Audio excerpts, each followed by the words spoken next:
5 things I wish I knew before starting a business. If you're thinking about starting a business, let me save you years of frustration. When I started, I thought that just being profitable was enough to put me on the right track, but it turns out I couldn't actually pay myself for 5 years. I spent years procrastinating, feeling frustrated, and not really moving the needle forward. It wasn't really until I quit my job and focused on it full time that I actually started to see growth and things finally took off. But if I knew these 5 things earlier, I definitely could have accelerated that growth and quit my job a lot sooner and made far more money. Plus, I could have avoided so many mistakes and actually built a business that worked for me at that time, not the other way around. By the end of this video, you're going to find what it actually takes to run a business, a profitable growth strategy, the confidence to create a business without overthinking it, and a smarter approach to hiring and scaling.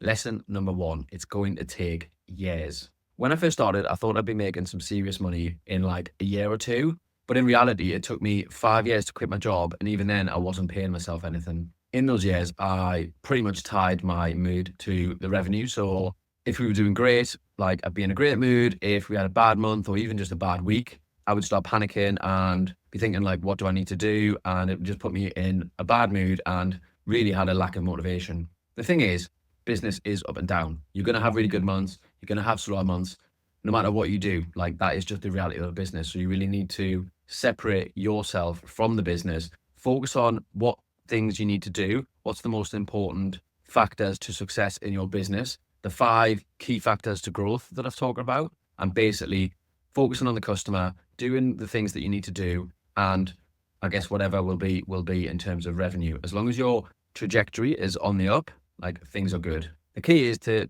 detach yourself from the day-to-day revenue and just focus on the long-term progress and success. I think what I'm really saying is look at the trend of your business rather than your day-to-day sales in terms of your mood. Like you definitely have to be looking at your daily and weekly profitability to make sure that you have a business that's actually scalable and has enough profit, but don't let it affect your mood. Focus on how you're going to grow that profit and how you're going to grow that business. Lesson number 2, your business basically lives and dies from your offer and your retention strategy. It doesn't matter how good your branding is, how many followers you have, or how much money you spend on ads. If your offer sucks, it's going to be really hard to acquire new customers profitably. You also need to have a really good retention strategy. So once you've acquired that customer, they buy from you again and again. And this is going to be the difference between being a profitable business and being a scalable business. Now, I've talked about this before, but really the key to a good offer is clarity. It needs to be really obvious what the customer is getting. There needs to be an emotional pull, i.e. a reason to act now. It needs to be insane value. And that doesn't mean just giving away a huge discount. What works best is actually free products that don't cost a lot to you, but have good value in the eyes of the customer. And remove all the barriers. So no code needed, make it really easy to actually shop the offer, one click to add to cart, things like that. And that's how you're going to get people to convert. And in terms of retention strategy, I think you basically need to just give more value than the customer is expecting over a long-term. Emails that aren't going to just be salesy. They're actually going to provide value. They're going to make the customer want to open your emails, and then who they're going to come to when they actually want that product again. You provided great value. You've provided a great product, a great service along with that product, like focus on the unboxing experience.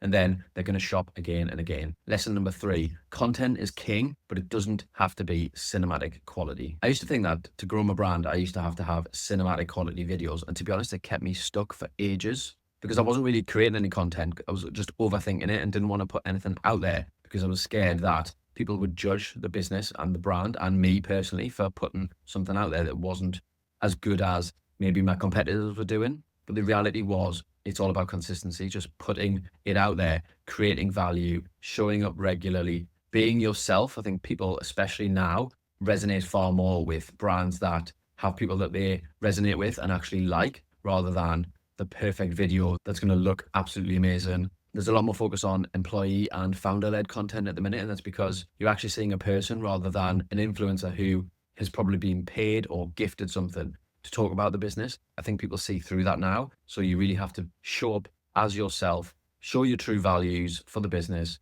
show what you're doing to grow the business and provide value for people. And I think people are loving that at the minute. And that's what's going to grow your socials. That's what's going to resonate on ads. And yeah, that's the type of content you should be making right now. Lesson number 4, Building a team is really, really hard, but it's actually the most rewarding thing about starting a business. In my first business, I was really scared to hire my first employee. It was a huge financial commitment. I wasn't sure the business could afford it. I wasn't sure where the business was going to be. I couldn't even afford to pay myself. But actually, doing that allowed me to focus on the business because somebody else was picking and packing the orders, which was taking up the majority of the time. So I could focus on growing the business. And actually, having that employee was a financial commitment that gave me the motivation to keep going, because it's not like I could just stop and not do something that day, because I had to get the money in to pay the employee. So it was a really good motivator. And it's probably one of the key steps in my business journey that I've realized that hiring people, especially the right people, can take things off your plate, move the business forward. But it is scary. Delegation is scary, I think. It's hard to let go of the things that and that you can just do yourself, probably a little bit quicker in the start. But actually, it's the only way that you're actually going to be able to grow a business, because you cannot do everything, especially as the business scales. So you have to find people that you can trust to do a job.